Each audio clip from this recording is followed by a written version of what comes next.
주일입니다. 우리가 주님 앞에 예배하는 귀한 시간, 하나님 앞에 드리는 그런 시간 되게 간절히 소원합니다. 우리가 예배할 때 하나님은 분명히 우리의 예배를 받으십니다. 한 명이 예배하건 두 명이 예배하건 그 이상이 모여서 예배하건 더 많은 수가 모여서 예배하건 우리가 주님이 부르시는 그 자리에 주님 앞에 나와서 예배할 때 하나님께서는 우리의 예배를 기쁨으로 받아주시고 또 그 예배를 통해서 우리에게 주신 하나님의 놀라운 은혜가 함께할 줄 믿습니다.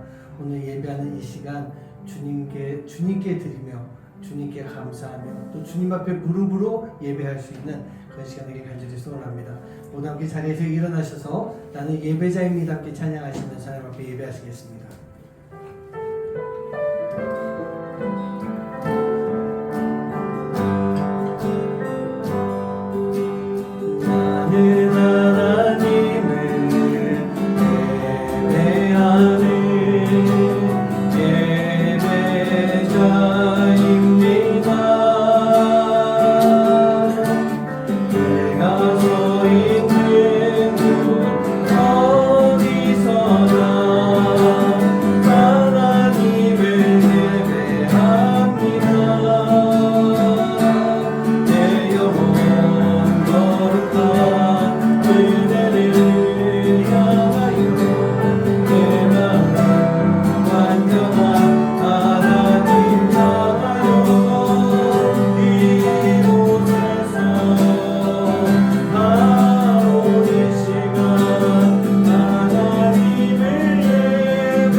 우리가 분명히 죄인이지만 하나님께서는 우리 주님께서는 그런 죄인인 우리를 사랑해 주십니다. 우리를 사랑해 주시기 때문에 우리의 그 죄의 굴레를 다 벗겨주시고자 하십니다. 그래서 하나님이 예수님을 이 땅에 보내주신 것이고 우리의 죄를 대신해서 십자가를 지게 하신 거예요. 우리가 그 예수님 때문에 깨끗해졌다라고 한다면 이제는 예수님의 품 안에 거하는 삶을 살아야 될 줄 믿습니다. 주님과 함께 동행하면서 주님의 임재 안에 거하는 삶을 살겠습니다. 주님 내가 주님을 떠나지 않게 해주시옵소서.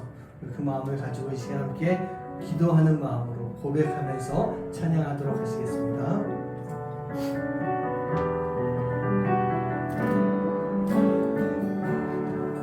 내 모습이 되어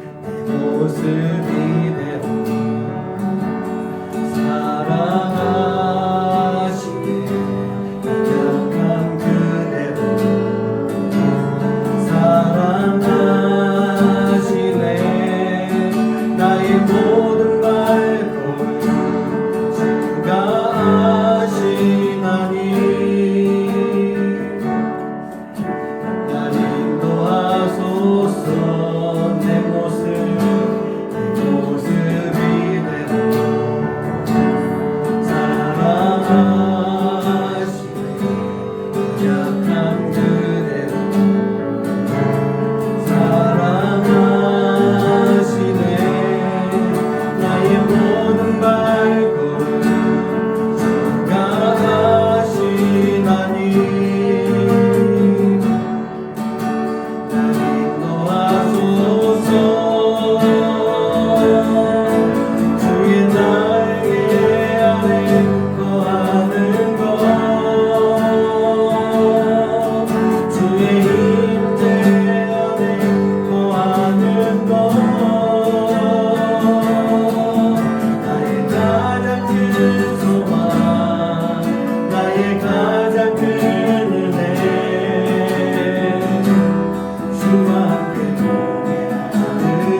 우리가 주님과 함께 동행할 때 주님께서는 우리를 깨끗하게 만들어 주실 줄 믿습니다.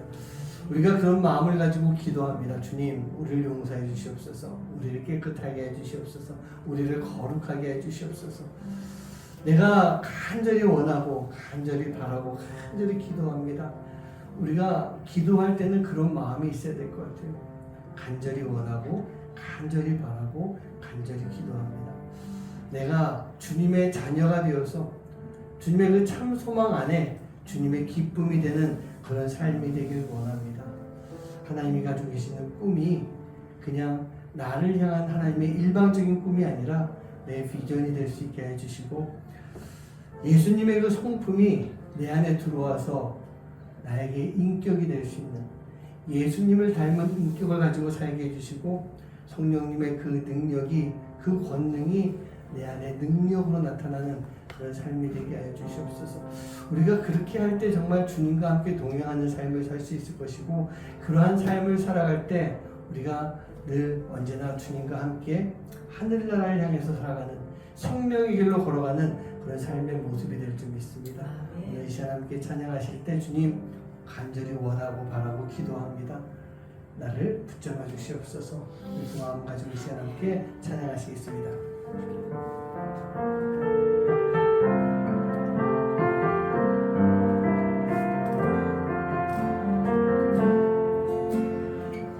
세상을 살아가는 동안에 나의 힘을 의지할 수 없으니 기도하고 낙심하지 말 것을 주께서 참 소망이 되시리라. 주의 길을 걸어가는 동안에 세상의 것 의지할 수 없으니 감사하고 낙심하지 말 것을 주께서 참 기쁨이 되시리라. 하나님의 꿈이 나의 비전이 되고 예수님의 성품이 나의 인격이 되고 성령님의 권능이 나의 능력이 되길 원하고 바라고 기도합니다. 이 세상을 살아가는 동안에 나의 힘을 의지할 수 없으니 기도하고 낙심하지 말 것을 주께서 참 소망이 되시리라. 주의 길을 걸어가는 동안에 세상의 것 의지할 수 없으니 감사하고 낙심하지 말 것을 주께서 참 기쁨이 되시리라. 하나님의 꿈이 나의 비전이 되고 예수님의 성품이 나의 인격이 되고 성령님의 권능이 나의 능력이 되길 원하고 바라고 기도합니다. 하나님의 꿈이 나의 비전이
기도하고 있습니까? 우리는요 먼저 우리가 정말 하나님의 자녀가 되기 위해서 기도하고 있습니다. 내가 하나님의 자녀가 되기 위해서는요 우리가 우리 안에 있는 죄를 발견하고 우리가 회개해야 됩니다. 우리가 우리 안에 있는 죄를 발견하고 회개하기 위해서는요 늘 하나님과 동행할 수 있는 그런 삶이 되어야 됩니다. 여러분 이제 우리 함께 기도하실 때요 하나님 내가 하나님과 동행하는 삶을 살게 해주세요. 하나님을 잊지 않게 해주세요. 하나님이 나를 붙잡아 주고 계신 것을 내가 늘 기억하게 해주세요. 늘 깨달아 알게 해주세요. 그리고 내가 아는 것보다 더 많이 하나님을 향한 믿음을 가지고 신뢰함을 가지고 기도하게 해주세요. 간절히 원하고 간절히 바라고 간절히 기도할 때 하나님의 역사가 부족한 내 안에 이 죄로 눌려있는 내 안에 함께 일어날 수 있게 해주세요. 여러분 위해서 기도하시기 바랍니다. 그리고 우리가 늘 기도하는 것처럼 우리가 돕고 있는 그 어려운 두 가정과 또 케냐에 있는 우리 오유진 선교사님 위해서 기도해 주시고 오늘 우리가 기도할 때 우리 나도 말씀드리겠지만 예선이가 이제 내일 군대 갑니다. 우리 군대 가는 예선이를 위해서도 이 시간에 예배 시간이지만 함께 기도하는 그런 시간 좀 가졌으면 좋겠고요. 또 오늘 예배 가운데 성령님의 역사가 함께하는 귀한 시간 되게 하여 주시옵소서. 예서와 함께 여러분 마음으로 간절하게 기도하는 시간 오늘 가사에 있는 것처럼 간절히 원하고 바라고 기도합니다.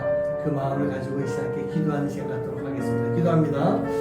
사랑하는 하나님 말씀 하나님 감사합니다. 하나님 계시고 역사하시는 하나님 감사합니다. 주님 내 살아가는 동안에 주목해야 한다 살아가는 우리가 주었습니다. 아버지 하나님 저희들 붙잡아 주시옵시고 우리가 아버지 하나님 주님 앞에 간절히 구할 때마다 하나님 오늘 역사들이 우리를 통해서 아버지 이루어질 수 있는 시간 될 수 있도록 인도하여 주시옵소서. 나의 모습 부족하지만 아버지 내 안에 하나님의 꿈을 갖게 해주시옵시고 그 꿈이 나의 비전이 되게 해주시옵시고 예수님의 성품이 내 안에 들어왔을 때 나의 인격이 되어서 성령님의 능력을 가지고 살아갈 수 있는 삶이 되시도록 아버지 하나님 인도해 주시옵소서. 아버지 하나님 내가 늘 주님을 찾기에 간절히 기도하고 원합니다. 아버지 하나님 주님을 찾고 주님의 뜻을 따라 살아가기 아버지 하나님 주님을 찾고 주님 앞에 묻고 회개하는 삶을 살기 아버지 내가 우리 아버지 하나님 바라고 아버지 기도하는 그런 삶을 살게 해주시옵소서. 우리 아버지 주님 때문에 우리 온 인생이 변화를 원하고 밖에 나갈 수 있는 그런 삶을 살 수 있는 자들이 될 수 있도록 아버지 하나님 인도해 주시옵소서. 하나님께서 함께 해주실 줄 믿습니다. 주님이 역사해 주실 줄 믿습니다. 우리 안에서 아버지 하나님 놀라운 은혜가 충만하게 이루어져서 아버지 하나님 주님만 바라보고 주님의 역사하심만 보고 살아갈 수 있는 저들의 삶이 될 수 있도록 아버지 하나님 인도해 주시옵소서. 아버지 하나님 하나님께서 높은 하나님 아버지 두 가정이 있습니다. 아버지 불평을 질러서 살아가고 어려운 삶을 살아가고 있지만 그들의 마음만큼은 부유하게 해주시옵시고 아버지 하나님 주님을 의지하고 나갈 때 아버지 그들의 삶 속에 아버지 주님의 도우심이 함께 할 수 있는 삶이 되어서 주님 앞에 아버지 영광 돌리고 살아갈 수 있는 삶이 될 수 있도록 아버지 하나님 인도해 주시옵소서. 아버지 하나님 우리 아버지 우리 두 가정이 아버지 하나님 주님의 은혜를 사랑을 아버지께 다 알 수 있는 시간을 주시옵시고 아버지 그들의 입술로 고백할 때마다 하나님의 놀라운 역사들을 고백할 수 있는 시간을 나타낼 수 있도록 아버지 인도해 주시옵소서. 그냥 땅에 있는 오유진 선교사님과 아버지 지켜주시옵소서. 아버지 하나님 그 삶 속에 아버지 동행하시고 함께 하셔서 아버지 놀라운 주님의 은혜를 함께 구할 수 있는 삶이 될 수 있도록 아버지 하나님 인도해 주시옵소서. 역사하여 주시옵소서. 하나님의 뜻을 이뤄갈 수 있는 삶이 되어서 하나님 앞에 영광을 주시는 아버지 귀한 열매들을 맺어줄 수 있는 삶이 되도록 아버지 하나님 인도해 주시옵소서. 아버지 사랑의 예수님 아버지 내내 군대합니다. 아버지 하나님 주님께서 돌봐주시고 주님께서 지켜주시는 가운데 아무 문제 없이 어려움 없이 아버지 그 모든 시간을 잘 맞춰갈 수 있도록 아버지 하나님 다시 함께 하여 주시옵소서. 주님을 믿습니다.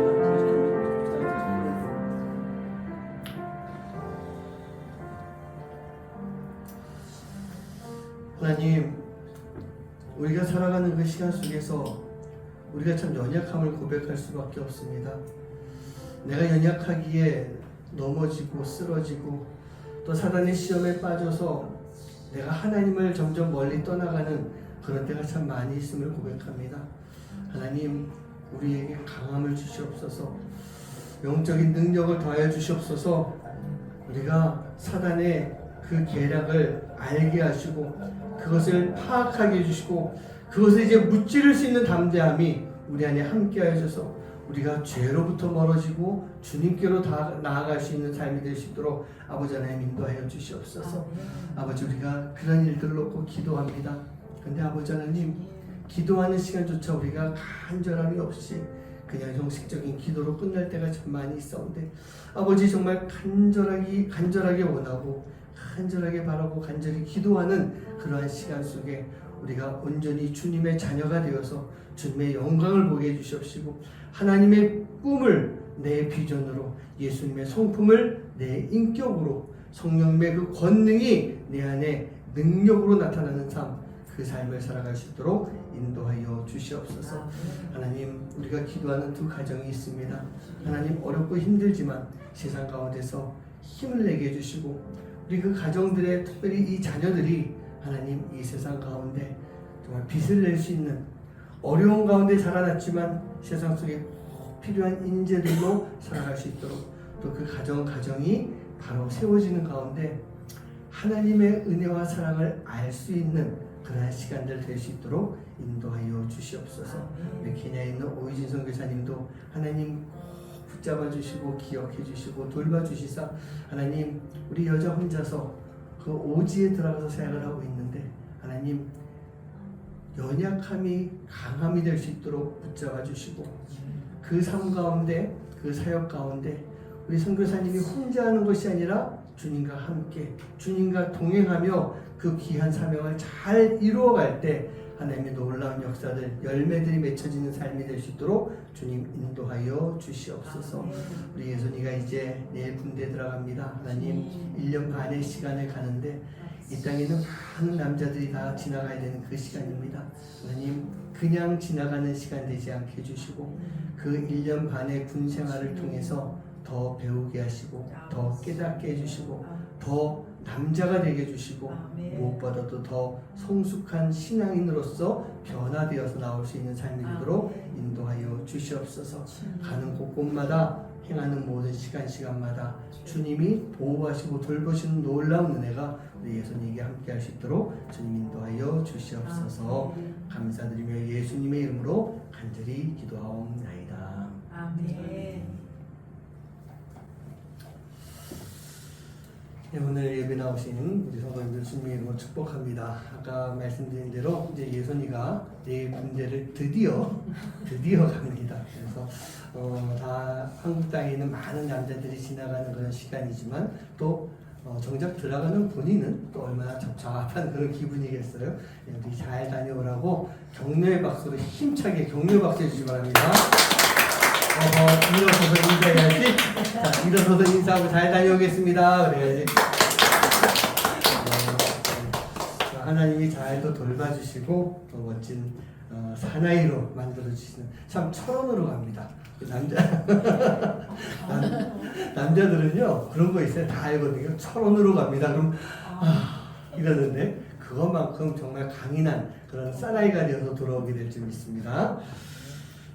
아멘 안 해주십니까? 사나이가 돼서 어디 가니 너? 네, 사나이가 돼서 돌아오게 될 목이 타나 봐요. 네.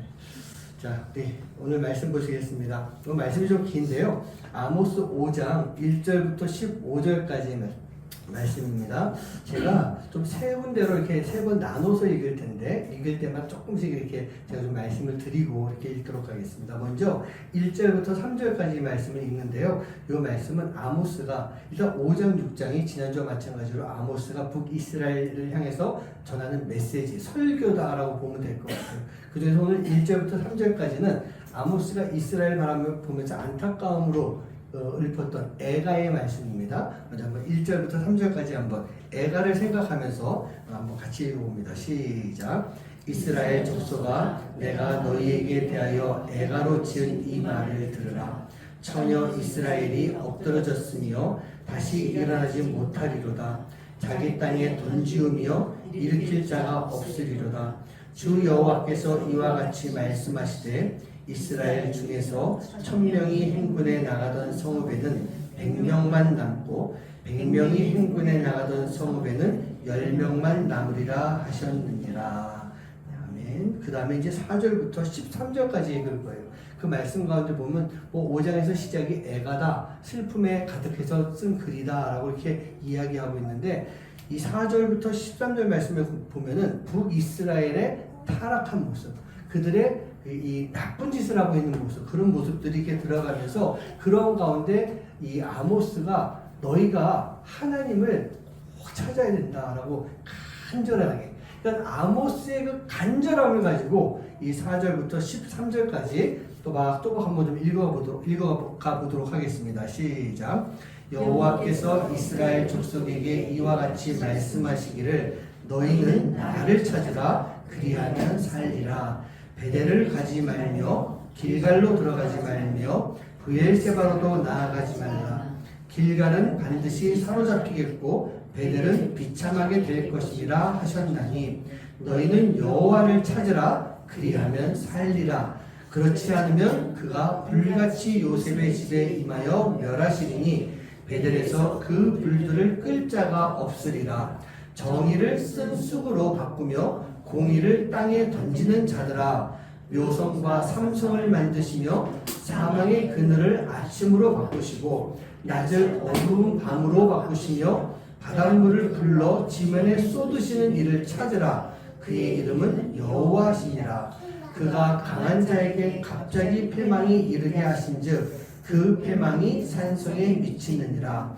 우리가 성문에서 책망하는 자를 미워하며 정직히 말하는 자를 싫어하는도다. 너희가 힘없는 자를 밟고 그에게서 미래 부당한 세를 거두었은즉 너희가 비록 다듬은 돌로 집을 건축하였으나 거기 거주하지 못할 것이요 아름다운 포도원을 가꾸었으나 그 포도주를 마시지 못하리라.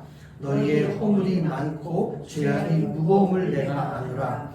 너희는 의인을 학대하며 뇌물을 받고 성문에 가는 자를 억울하게 하는 자로다. 그러므로 이런 때에 지혜자가 잠잠하나니 이는 악한 때임이니라. 아멘. 그렇습니다. 4절부터 13절까지는 북이스라엘의 모습과 그들이 당해야 되는 이 안타까운 고난의 모습들, 하나님이 심판하는 모습들이 쭉 이렇게 나오는 그런 모습이에요. 그런 가운데 이제 14절, 15절이 오늘 말씀의 좀 핵심이 되는 그런 말씀인데요. 한번 같이 봅니다. 너희가 살려면이라고 하면서 말씀이 시작되는데 같이 함께 합독합니다. 시작. 너희는 살려면 선을 구하고 악을 구하지 말지어다. 만군의 하나님 여호와께서 너희의 말과 같이 너희와 함께 하시리라. 너희는 악을 미워하고 선을 사랑하며 성문에서 정의를 세울지어다.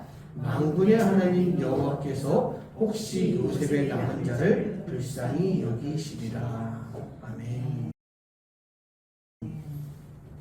오늘 말씀을 준비하면서 5장 전체, 5장, 6장이 좀 같이 연결되어 있는 그런 메시지가 지금 나가고 있습니다. 그래서 전체를 다 읽고 싶었는데 뭐 그렇게 다 읽다 보면 설교만큼 시간이 지나갈 것 같고요. 그래서 이제 일단 5장의 15절까지 제가 좀 읽어봤어요. 근데 그 뒤에도 앞에도 계속 나왔던 그런 말씀들이 이제 본격적으로 어찌 보면 또 결말에 해당하는 이스라엘의 모습에 대해서 아모스가 마지막으로 최후 통첩하는, 그리고 최후 통첩을 이미 뛰어넘어서 이제 너네는 이러이러한 모습 때문에 멸망할 것이야 라고 하는 그런 말씀이 쭉 나오고 있는 그런 모습입니다.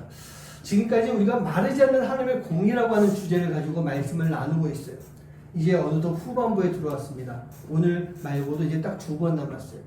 그런데 여러분도 어떻습니까? 이 하나님의 공의라고 하는 것, 이것에 대해서 좀 이해가 가십니까? 하나님의 공의요. 공의라고 하는 것이 하나님의 은혜와 더불어서 하나님의 심판과 징계, 이 모든 것이 세상 가운데서 공평하게 펼쳐지는 것, 그게 바로 하나님의 공의라고 말씀드렸어요. 이방인들과 하나님을 믿지 않는 사람들에게는 하나님이 진노와 벌, 심판을 내리시는 것이고, 하나님을 믿는 우리들에게는 은혜와 사랑을 베풀어 주는 것이다가 아니라고 했습니다. 그게 하나님의 공의가 아니었어요. 하나님의 공의는요, 은혜도 사랑도 진노와 벌도, 하나님의 그 모든 심판까지 하나님을 믿는 사람이건 하나님을 믿지 않는 사람이건 동일하게 펼쳐주시는 것이다 라고 하는 것, 그게 바로 하나님의 공의인 것입니다. 다른 것이 있다면 하나님을 믿는 자녀들에게는요, 하나님이 분명히 회복이라고 하는 그 기회를 주시는 거예요. 하나님을 믿지 않는 사람이라 할지라도 하나님 앞에 무릎을 꿇었을 때 하나님은요, 그들에게도 공평하신 공의를 펼쳐주시는 것입니다. 그 이야기가 어디 나오느냐? 이스라엘 민족이 출애굽을 할 때 마지막 그 장자의 죽음 그 재앙이 있었어요. 그때 애굽에 있는 사람들만 죽은 것이 아니었어요. 애굽에 있는 장자만 죽은 것이 아니라 하나님께서는 선포하셨잖아요.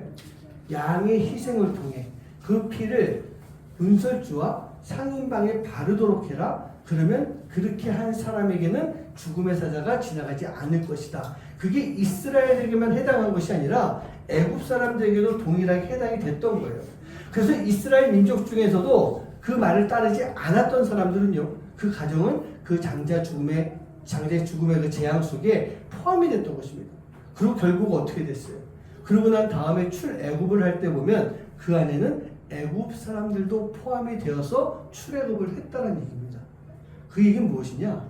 믿지 않는 사람이라 할지라도 하나님의 뜻 가운데 순종하고 무릎을 꿇었을 때 하나님은요, 그를 동일한 구원, 그에게 동일한 구원의 역사, 하나님의 공의를 펼쳐 주셨다는 얘기입니다. 그랬기 때문에 지금의 우리가 이 자리에 있을 수가 있게 된 거예요. 하지만 우리가요, 하나님이 주신 그 회복의 기회를 잡지 못한다라고 한다면 우리는 이 자리에 나올 수조차 없게 되는 것입니다. 사단이 우리를 꼭 붙잡고 있기 때문에 우리가 죄로부터 털어내고 그것을 나올 수가 없게 되는 거예요. 우리 사랑하는 성도님들, 우리는요, 마르지 않는 하나님의 공의를 꼭 기억해야 됩니다. 반드시 기억해야 되는 거예요. 죄로 인해서 죽음의 길, 멸망으로 나아가는 그런 모습이 아니라 바로 그 길, 죽음의 길을 위해서 하나님의 은혜로 구원받고 하나님의 은혜로 회복이 되어서 이제 죽음의 길이 아닌 생명의 길로 나아갈 수 있는 그런 삶을 살 수가 있어야 되는 거예요. 우리 하나님의 공의를 잊지 마시고 바로 회개의 삶, 그 삶을 통해서 회복의 길을 지나고 하나님 나라에 이룰 수 있는 하나님의 그 놀라운 공의가 여러분 모두에게 동일하게 함께 할 수 있는 그런 시간 되시기를 주님의 이름으로 간절히 축원합니다. 하나님은요, 무엇이든지 공평하신 하나님이십니다. 공평하신 분이세요.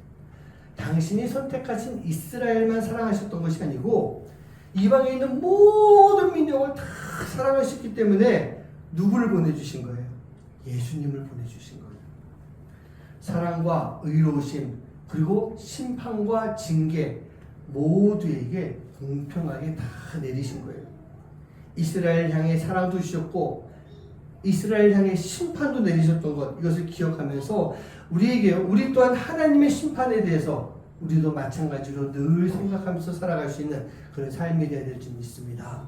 목사라고 하는 신분이, 장로라고 하는 어떤 직분이 하나님의 심판을 피하게 하지는 못하는 거예요. 똑같이 그 신분이요, 하나님의 은혜에 대해서 보장받을 수 있는 것이다. 그것도 절대로 아닌 것입니다.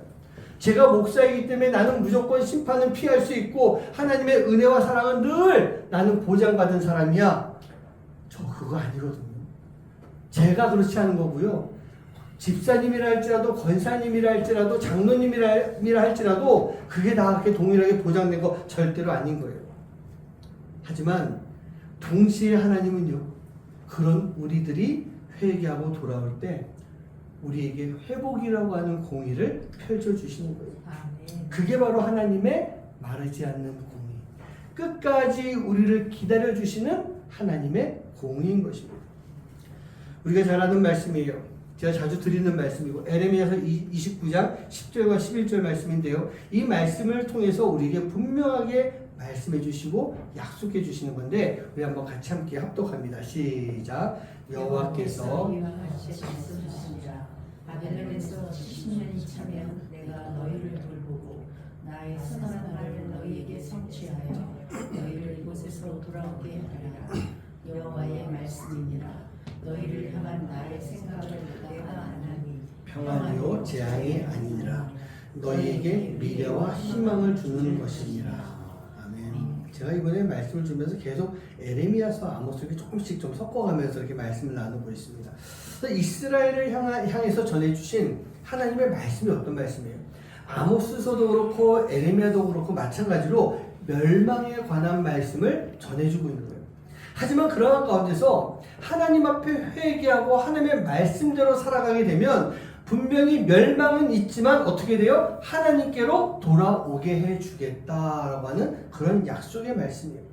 단순히 돌아오게 하겠다라고 하는 것이 아니라 이스라엘을 향한 하나님이 가지고 계시던 하나님의 계획, 그 약속을 반드시 이뤄주신다는 얘기예요.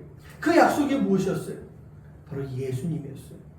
예수님을 통해서 온 세상 만물을 구원해 주신다라고 하는 그 약속, 그 계획이 있었던 것입니다.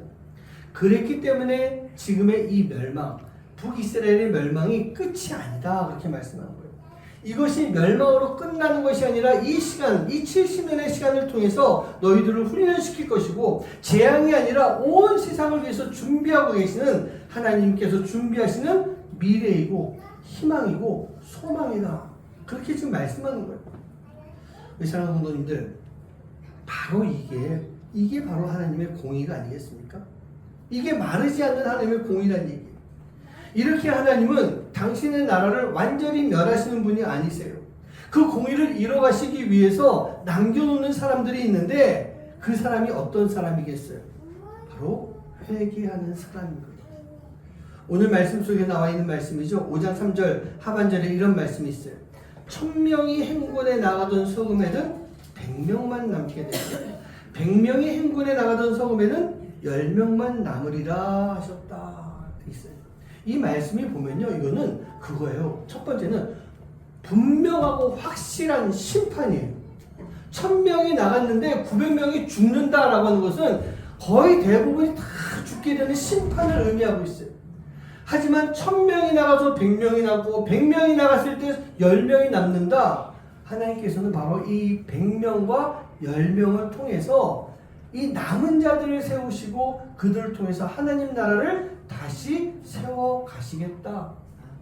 바로 그 남은 자들을 통해서 회복의 역사를 이루시겠다라고 하는 하나님의 놀라운 뜻이 있는 것입니다. 여러분, 10의 9가 죽고 10의 1이 남는다라고 하는 것, 어떻게 생각하세요? 어쩌면 그런 생각할지도 모르겠어요. 하나님, 너무하신 것 아닙니까? 아니, 사랑의 하나님께서 왜 그러십니까? 왜 다 죽이셔야 되는 거예요? 왜 다 죽이시고 10의 1만 남기십니까? 그렇게 한번 좀 따져보고 싶을 수도 있을 것 같아요. 그런데요, 이렇게 생각해보면 어떻겠습니까? 사람들이 너무 악한 거예요, 지금. 너무나도 악해서 아무리 하나님께서 사인을 주는데도 회개하지 않고 있다는 얘기입니다. 여러분, 우리 주변에 그런 사람들이 있지 않아요?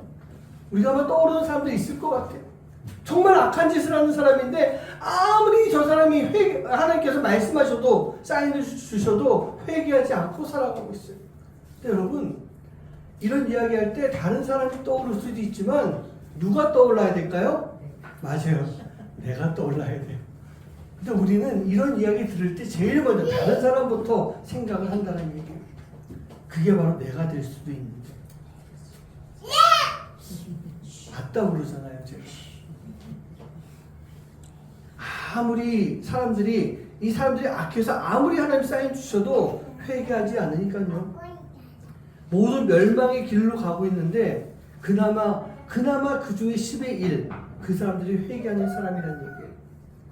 멸망을 시키시는 하나님보다 멸망의 길로 가는 우리의 죄악이 얼마나 큰지 이 말씀을 통해서 좀 생각해 봤으면 좋겠어요. 하나님, 왜 이렇게 잔인하세요? 왜 이 사람들 다 죽이세요? 이게 아니라 그 죽을 수밖에 없는 사람 중에 하나가 바로 나다라고 하는 거. 그걸 한번 생각해 보면 어떨까 싶어요. 아모스는요, 이스라엘의 멸망, 북이스라엘의 멸망을 분명하게 선포하고 있어요. 그러면서 동시에 그 멸망 속에서 이제 살 수 있는 길을 알려주고 있는 것입니다. 살 수 있는 길. 이스라엘이 살기 위해서는요, 하나님을 찾아야 된다라고 하는 것을 전하고 있습니다. 이 사랑하는 성도님들, 우리도 마찬가지 아닐까요? 죄인이기에 죽을 수밖에 없는 우리가 하나님의 자녀로 살 수 있는 방법, 그것은 하나예요. 뭐냐? 하나님을 찾는 것이라는 겁니다. 아모스 5장 4절 말씀을 같이 한번 합독합니다. 시작. 여호와께서 이스라엘 족속에게 이와 같이 말씀하시기를 너희는 나를 찾으라 그리하면 살리라. 이제 멸망을 앞에 두고 있는 북이스라엘에게 하나님께서 전해주신 말씀이 너희들이 나를 찾아라 그러면 살 것이다. 멸망이 사라지는 건 아닌 것 같아요. 아니, 분명히 아니에요. 멸망은 있지만 그 가운데서 나를 찾는 너희들을 내가 살려줄게. 그런 이야기하고, 그런 말씀을 지금 선포하고 있는 거예요. 멸망을 선포하지만 동시에 살 길을 알려주시는 하나님의 공의가 지금 나타나고 있는 거예요. 여기서 보면 나를 찾으라 라고 할 때 찾는다 라고 하는 말이 무슨 뜻일까? 제가 이제 주석도 찾아보고 영어 성경도 찾아봤어요. 영어 성경에 보면 seek라고 하는 단어를 쓰더라고요. S-E-E-K, seek. 이게 무언가 찾다, 목표물을 탐색하다, 목표를 해서 추구하다, 뭐 살펴본다 이런 뜻이 있는데, 여러분 이스라엘이 해야 되는 일이 무엇이냐? 바로 하나님을 찾아내야 된다는 얘기예요. 그것도 적극적으로 찾아내야 되는 것입니다. 하나님 찾는 것을 이뤄내야 된다는 뜻이에요. 죄로 인해서 하나님으로부터 멀어졌기 때문에, 내가 하나님께로부터 멀리 이렇게 떠나왔기 때문에 다시 하나님을 찾아낼 수 있는 그런 삶의 모습이 우리 안에 반드시 필요한데, 여기서 하나님을 찾으라, 나를 찾으라 라고 하는 것, 그게 지금 나에게 주시는 하나님의 명령이란 말씀입니다. 그렇게 하나님을 찾아내야만 내가 나의 죄가 무엇인지 알아낼 수가 있는 거예요. 내가 나의 죄를 알아야만 우리가 회개할 수 있는 것 아니겠습니까? 하나님, 나를 용서해 주세요. 제가 다시는 이 죄를 안 짓겠습니다. 근데 하나님이 물어보실 것 같아요. 이게 뭐 말하는 거냐? 뭐에 대해서 좀 용서를 구하는 거니? 라고 했을 때 우리는요, 내가 무슨 죄를 지었는지도 모르고 늘 언제나 형식적으로 회개하는 때도 참 많이 있다는 얘기예요. 우리가 이렇게 올바로 하나님을 찾을 때 이스라엘이 10의 1로 구원을 받았던 것처럼 우리 또한 하나님을 간절하게 찾을 때요, 우리가 그 10의 1에 들어가게 되는 것이고, 우리의 안에도 우리에게도 동일한 구원의 역사들이 일어나게 될 줄 믿습니다. 아멘. 사랑하는 성도님들, 우리가 신앙생활 한다라고 하는 것, 그것이요, 그저 하나님을 알고 있는 것으로 끝나서는요 절대로 신앙생활 아닙니다. 다시 한번 말씀드릴게요. 신앙생활을 하는 것이 저 하나님 알고 있습니다, 이걸로 신앙생활이 절대 안 되는 거예요. 생각만 한다고 그래가지고 신앙생활 되는 것도 아니에요. 방구석에 앉아서 인터넷으로 신앙생활 하는 것, 그게 하나님을 찾는 것이라고 생각하면 아주 오산인 것입니다. 잘못된 생각입니다. 제가 목사로서 분명하게 말씀드립니다. 하나님을 찾는 것은요, 바로 여기에서 찾아야 됩니다. 주님의 전에 나와서 하나님을 찾을 수가 있어야 되는 거예요. 주님의 전에 나와서 간절하게 눈물을 뿌리며 예배하고 눈물로 회개하는 시간을 갖는 것, 그게 하나님을 찾는 것이라는 얘기입니다. 근데 아까도 그런 말씀드렸지만 정작 회개해야 하는 사람들은요, 주의 전에 나타나지 않고 있어요. 주의 전에 나서 무릎을 꿇지 않고 있어요. 왜 그럴까요? 그 죄는 바로 사단으로부터 오는 것인데, 사단이 확 휘어잡혀버리면요, 사단이 못 가게 만들어요. 주의 전에 못 나가게 만들어요. 왜? 이 인간이 가서 회개하면 안 되잖아요. 사단의 입장은 그거예요. 회개하면 안 되기 때문에 주의 전에 가지 못하게 만든다는 얘기입니다. 하나님은요, 오늘 말씀에서도 보면은 베델, 길갈, 브엘세바에 대해서 언급하고 계십니다. 이 세 군데 모두가 다 거룩한 장소로서 상징적인 의미를 가지고 있는 곳이지만 이미 이제 타락으로 인해 가지고 더러워진 곳이에요. 베델이 어딘지 기억하십니까? 야곱이 집을 떠나서 하나님을 만나고 제단을 쌓은 곳이 베델이에요. 길갈은요, 이스라엘 민족이 이제 광야 40년의 그 시간을 마치고 요단강을 건너와서 제일 먼저 12개의 돌로 기념비를 쌓은 곳, 그게 길갈이에요. 브엘세바는요, 남유다에 있는 곳인데 하나님께서 가나안 땅을 명하실 때 북으로는 단에서부터 밑으로는 남으로는 브엘세바까지 라고 이렇게 정해져 있어요. 하나님이 만들어주신 가나안 땅의 경계선에 해당하는 그곳이 브엘세바고요. 거기서도 많은 이 성서적인 역사적인 사건들이 있었던 곳입니다. 그런데 지금 베델이 어떤 모습이 됐어요? 그곳에 금송아지가 세워졌어요. 길갈은요, 배교자의 대명사, 배교라고 하는 것의 대명사의 도시가 되어버렸어요.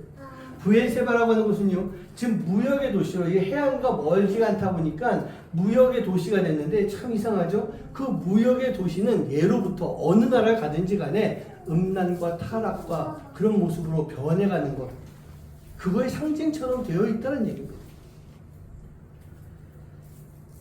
이스라엘은 바로 이러한 도시를 통해서 정의도 공의도 모두 다 변질을 시키면서 타락의 도시로 전락시켜 버렸던 것입니다. 여러분, 거룩이라고 하는 기억만 가지고는 구원이 이루어질 수가 없습니다. 크리스천이라고 하는 이름만 가지고 있어도 마찬가지입니다. 이름은요, 의미가 없습니다. 기억도 의미가 없는 거예요. 중요한 것은 바로 지금입니다. 바로 지금 하나님을 찾을 때인 거예요. 그리고 바로 지금 우리가 거룩한 주님 전에 나와서 눈물을 흘리며 회개하고 하나님을 찾을 수가 있어야 되는 것입니다. 사랑하는 성도님들, 주님 전에 나와서 예배하며 하나님을 찾을 수 있는 여러분들 되시기를 주님의 이름으로 간절히 축원합니다. 우리가 몇 수년 동안에 이 코로나로 인해서 세상이 많이 변해버렸습니다. 교회도 변했어요. 예배도 변했습니다.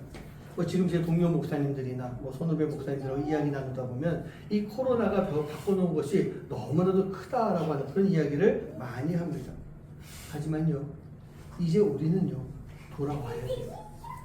참 그런 게 지금 이 자리에 계신 분들은 돌아오신 분이에요. 근데 이 자리에 계신 분들에게 돌아와야 됩니다 얘기하는 건 의미가 없어요. 그래서 전 여기다 보고 얘기해야 되겠죠. 돌아와야 된다는 얘기죠. 이제 코로나가 지났기 때문에 과거 주님을 찾던 모습으로 돌아와야 되는 것입니다. 이 코로나라고 하는 것이 우리의 연약한 모습을 정말 온전하게 확 다 드러내버린 것 같아요.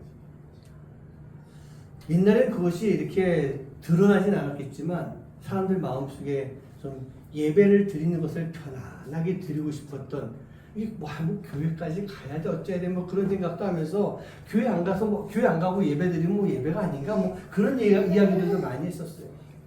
근데 코로나가 딱 터지고 나니까 교회 안 가도 예배는 드릴 수가 있는 것이구나, 사람들이 그런 생각이 머릿속에 이게 박혀버렸던 것입니다. 그러면서 이 편안하게 예배 드려야지라고 했던 우리의 마음들이 다 이렇게 다 보이게 됐던 거예요.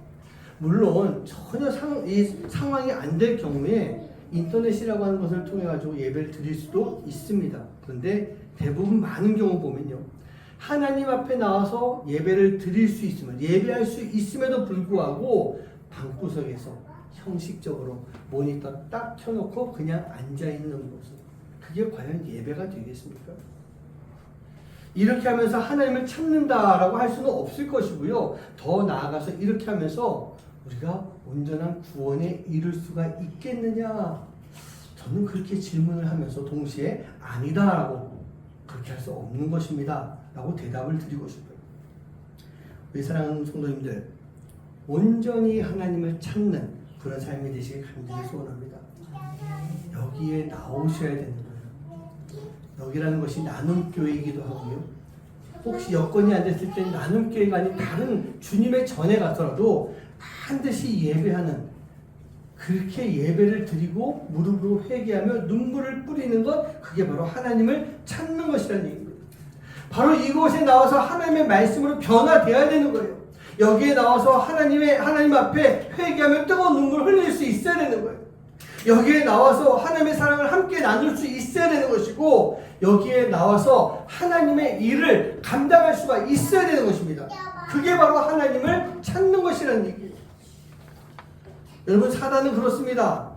방구석을 벗어나지 못하게 하는 그 시험을 우리에게 주는 거예요. 그렇다고 한다면 우리는 그 시험을 어떻게 해야 되겠어요? 뿌리쳐야 되는 거예요. 별별 방법을 다 동원해서 하나님을 찾지 못할 핑계를 만들어버립니다. 혹시요, 지금 하나님 앞에 예배하는 이 시간에 주님 전에 나가지 못하는 사람들이 있다라고 한다면, 내가 그러한 시간을 가져봤다라고 한다면 왜 나가지 못하는지 한번 생각해 봤으면 좋겠어요. 저도 이렇게 성도들하고 이야기하다 보면은 교회 왜안 나왔어? 하고 물어보면 아우 좀 시간이 바빠서, 시간이 안 돼서, 아무 교통편이 좀 불편해서, 우리 가족들 때문에 못 나갔어. 돈이 없어서 못 나갔고, 내가 좀 초라하고 힘들어서, 상황이 좀 어려워서 못 나갔어. 그런 이야기 할 때가 종종 있어요. 그 밖에 내가 교회 나가지 못했던 나만의 어떤 문제들이 우리 안에 분명히 있어요.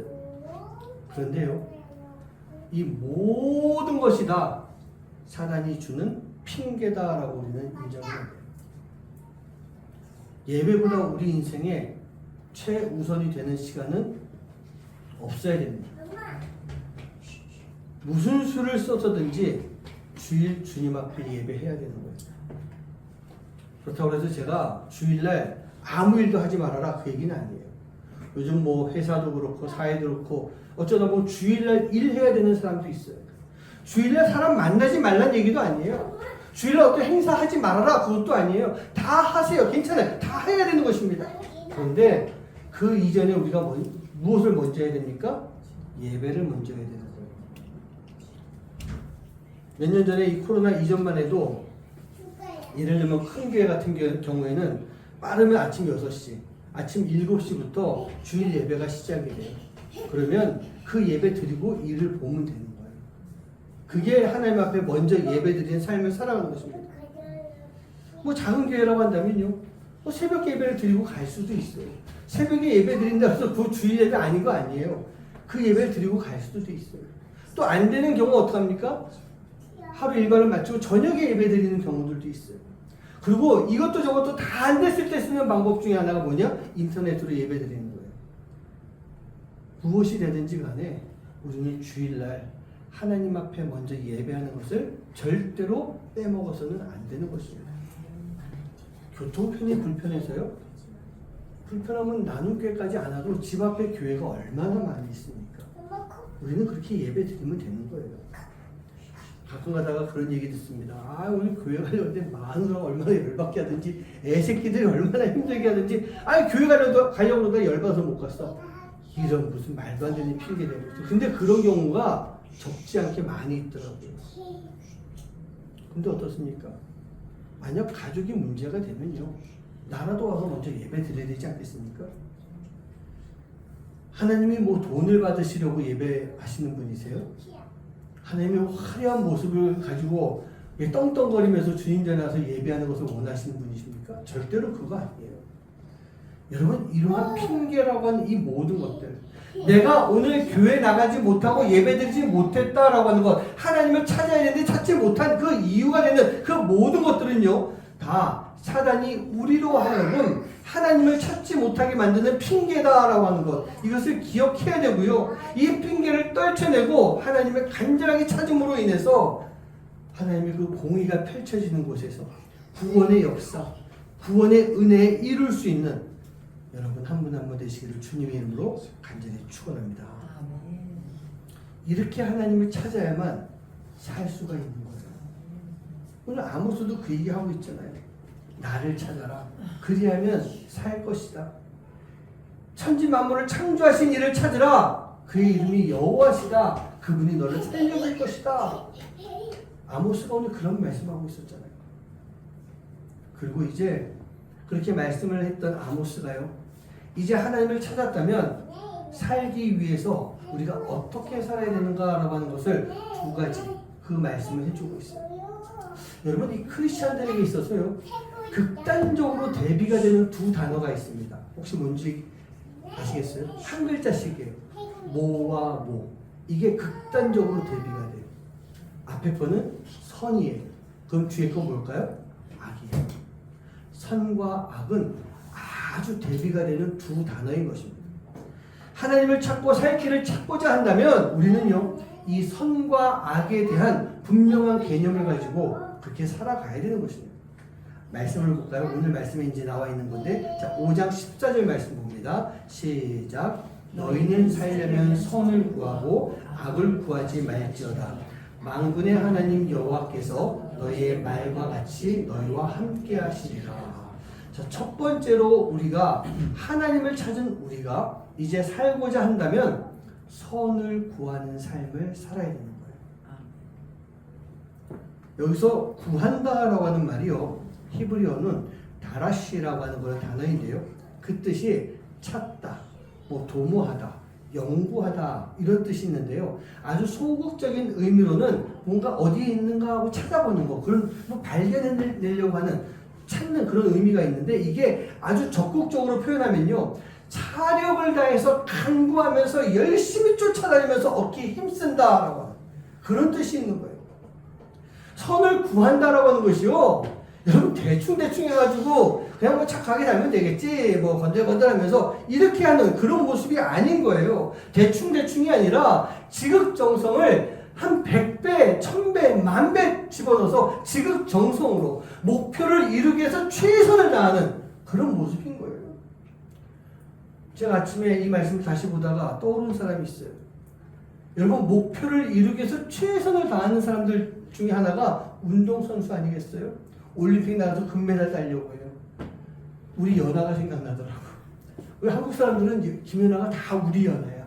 연아 언니고 연아 누나고 내 딸 같고. 근데 그 김연아 선수, 저도 뭐 이 다큐멘터리 같은 데서 이렇게 본 적이 있는 것 같아요. 한 번의 그 회전을 성공시키기 위해서 수십 번, 수백 번 저는 넘어집니다. 그로 인해서 부상도 당하고. 그리고 우리가 좀 이게 안 좋은 영상들이긴 하지만, 회전을 막 돌아갈 때 그 얼굴 표정 봐요? 그냥 막 웃으면서 돌지 않아요. 얼굴 표정이 막 돌아가고 힘을 막 쓰라고 하는 이상한 표정이 돼버려요. 그렇게 힘을 쓰는 거예요. 저는 그게 여기서 말하는 구한다, 다라시라고 하는 것이 그 정도의 힘이 있어야 된다는 얘기입니다. 이렇게 하는 것, 이게 바로 선을 구하는 그런 삶의 모습이에요. 여러분, 착하게 살면 되겠지 라고 하는 정도가 아니란 얘기입니다.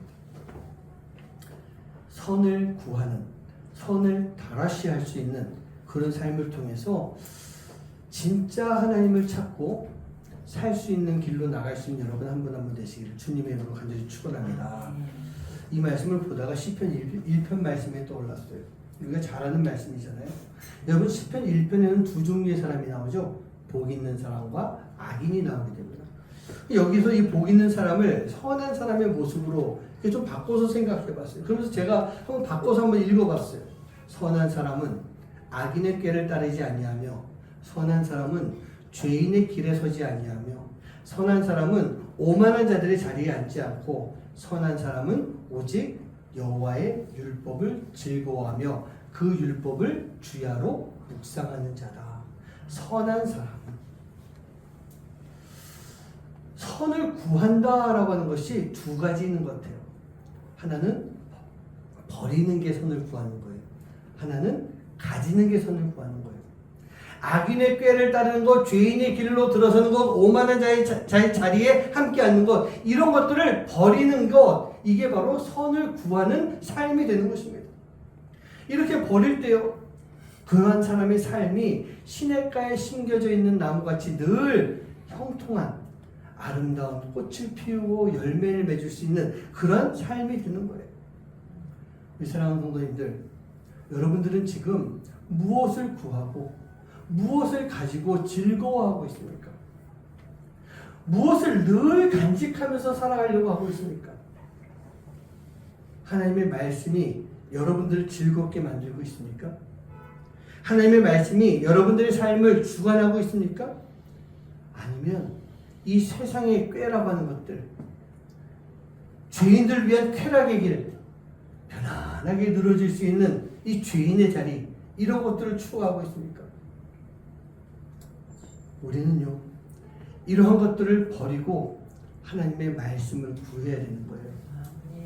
이런 것들 다 버리고 하나님의 말씀만 가지고 살아갈 수가 있어야 되는 것입니다. 그 말씀은요, 그 음성은 우리에게 늘 부담이 되는 그런 말씀일 거예요. 힘든 그런 부분일 거예요. 그러나 우리가 그 말씀을 듣고 그 말씀을 따를 때, 그 말씀을 가지고 살아가고 있을 때 우리는 선을 구하고 따르는 삶, 그 삶을 살 수 있게 될 줄 믿습니다. 세상이 아닌 선, 하나님이 우리에게 주시는 선한 삶을 구하며 죽음이 아닌 살 수 있는 길로 나아갈 수 있는 여러분 한 분 한 분 되시기를 주님의 이름으로 간절히 축원합니다. 자, 두 번째는요. 이제 아모스 5장 15절에 있는 거예요. 우리가 하나님을 찾고 살기 원한다면 첫 번째는 선을 구하는 삶이었어요. 네, 두 번째는요. 자, 한번 아모스 5장 15절 말씀 보겠습니다. 시작.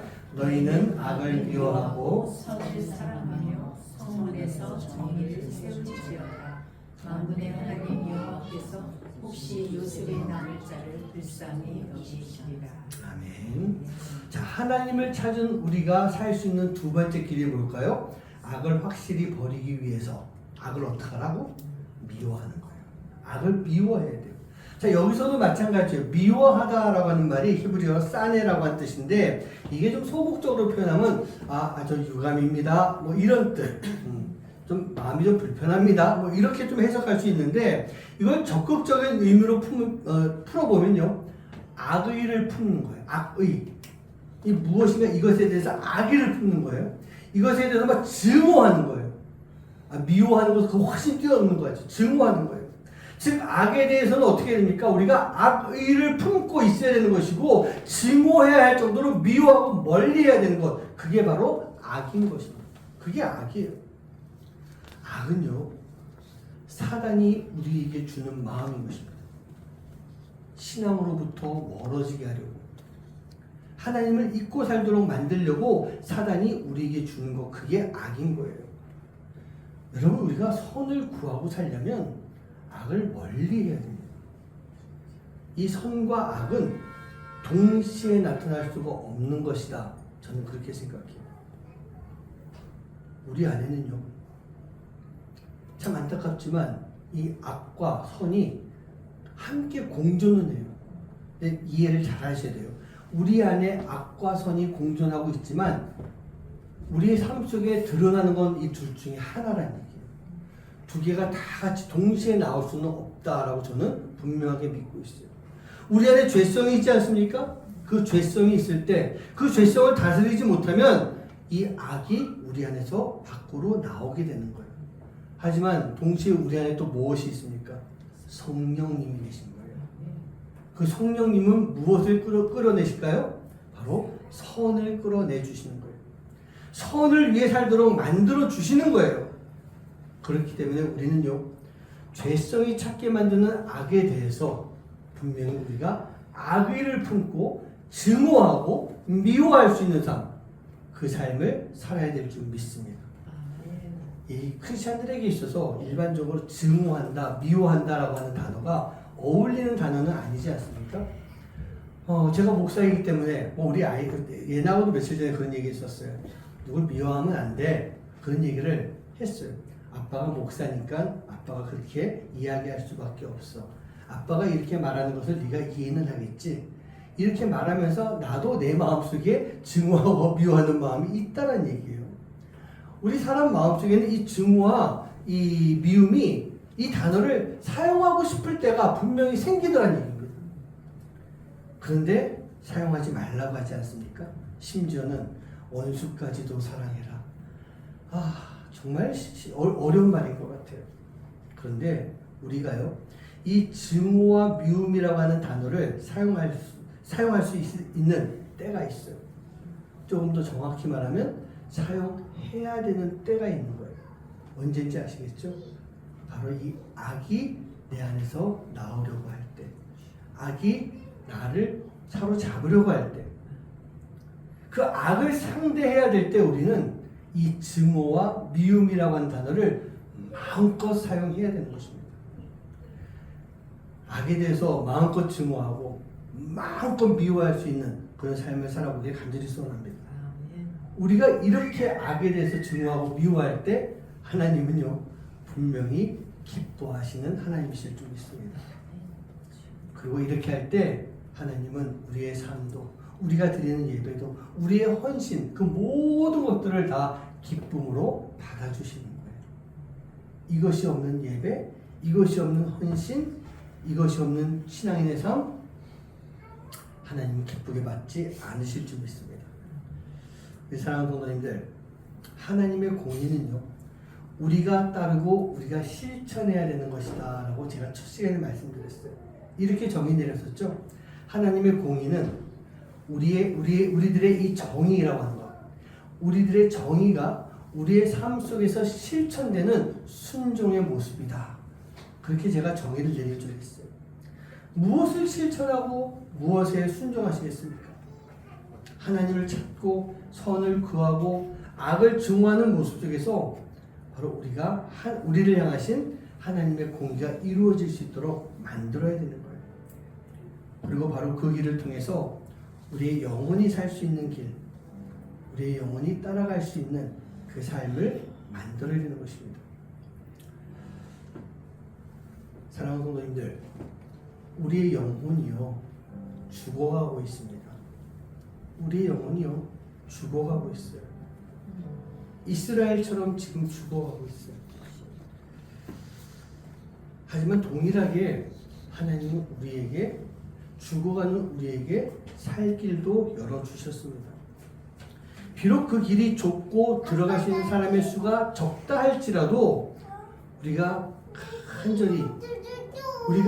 간절히 하나님을 찾으며 그 길로 지나갈 때요, 우리는 회복의 역사를 누릴 수가 있게 되는 것이에요.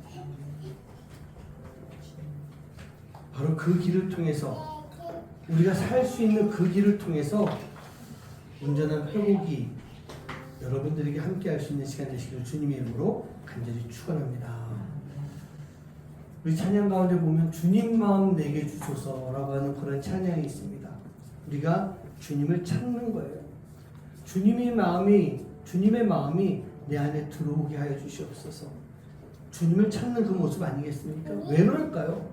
우리 안에 선한 게 없는 거예요. 우리 안에 죄가 가득한 거예요. 우리 안에 악이 가득한 것입니다. 그러니 성령님, 나를 주관하여 주셔서 내 안에 가득하게 하여 주시옵소서. 나를 새롭게 만들어 주시옵소서. 주님 마음이 내 안에 있어야만 내가 살 수 있습니다. 그런 고백인 것입니다.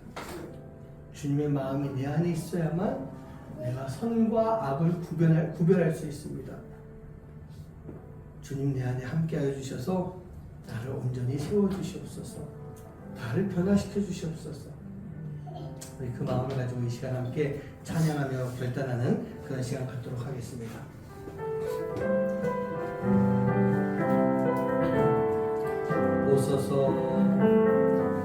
보소서 주님, 나의 마음을 선한 것 하나 없습니다. 그러나 내 모든 것 주께 드립니다.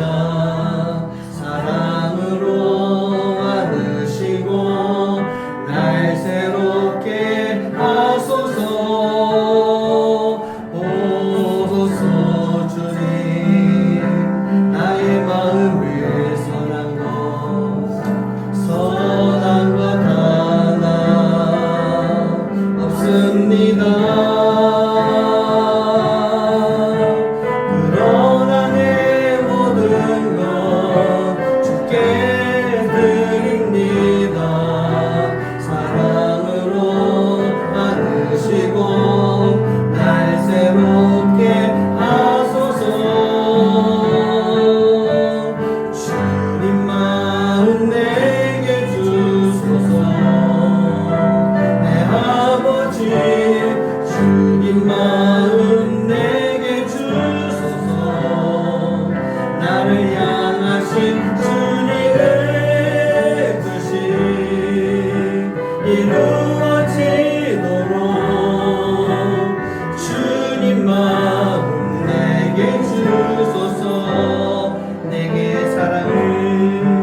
그 주님의 마음이 내 안에 있기를 간절히 기도하는 것. 우리가 앞에 찬양했던 것처럼 간절히 원하고 바라고 기도하는 모습, 그 모습이 바로 주님을 찾는 그런 모습일 줄 믿습니다. 그 주님의 마음이 내게 임해야 됩니다. 그래야 내가 새로워질 수가 있습니다. 주님의 마음이 내게 임해야 내가 선을 구할 수가 있습니다. 그 마음이 내게 임해야만 내가 악을 멀리할 수 있는, 악을 미워할 수 있는 그런 삶의 모습이 될 줄 믿습니다. 이 시간 함께 기도하실 때요, 주님의 마음을 구합니다. 그 주님의 마음이 내 안에 있음으로 인해서 내가 더 강한 주님의 자녀, 담대한 주님의 자녀, 그 모습을 갖게 하여 주시옵소서. 우리 이제 함께 마음 모아서 결단하며 기도하도록 하시겠습니다. 기도합니다. 사랑하는 주 말씀 하나님 아버지 감사합니다. 하나님 주님 앞에서 기도하겠습니다. 시간으로 살아갈 수 있도록 해주시고 감사합니다. 전제가 살아가면서 주님 앞에서 인도하시는 삶을 주시고 인도해 주십시오. 이 삼촌의 사랑이 하나님께 역사하시고 하나님 인도하시는 놀라운 은혜들이 이루어질 수 있도록 아버지 하나님 인도하여 주시옵소서. 내 삶을 주님께서 붙잡아 주시사 오늘 주님의 뜻을 따라 살아가시도록 인도해 주시옵소서.